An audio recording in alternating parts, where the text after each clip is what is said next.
I have a whole kid. And what? I'm sorry, you got a And whole what? kid.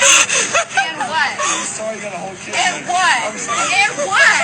And what? I'm sorry, you got a whole And kid. what? And what? And say shit. Women always say men don't hold each other accountable. They let their homeboys do whatever. I've seen men go off on women and their homeboys be holding them back. Why is it that when your homegirl is going off on the mouth, you're over there laughing and recording it? What if he would have done something to your friend? Would you have been laughing then? There's a lot of times where a lot of women, you guys have never been touched before. No one's ever bombed on you or put their hands on you. That's why you guys have reckless mouths. And one day you're going to come across a man or a woman who you talk like that and they're going to go upside your head. And then you're going to understand not to ever do that again. I was raised with brothers, so I already understand there's certain things you just don't do. You don't get in people's faces. You don't none of that. I don't think there's anything wrong with having children. Nothing's wrong with that. But I'm going to tell you something right now. In this day and age, there's a lot of men and a lot of women who will not date people with multiple kids. Why? Because it's too many fucking problems. And 9 times out of 10, I've seen it before. A lot of y'all still fucking with your baby mama, baby father, whatever. We see it. I've seen it before. I'm not saying everybody's like this, but a lot of y'all are like that. What is the point of this?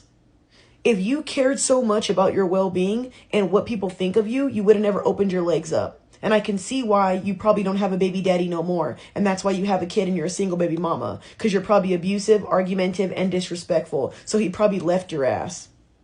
Stuff like that is really sick, y'all. I really think that women should keep their hands to themselves and not do stuff like that. And here's another thing too. I always tell men, women know who to disrespect and women know who to get into what man's face. I'll tell you that right now. So I guarantee you a certain type of man who looked more masculine or more dominant, she wouldn't have done all that. She wouldn't have done. She did that because he looks all sweet and soft. And I don't mean that rudely whatsoever, but he looks like a young, sweet kid. And her homegirl laughing, I'm sorry. If that was me, and my homegirl started doing that, I'm going to tell her something right away because the last thing I want is for you to get hurt. And now I'm sitting here with you encouraging this behavior.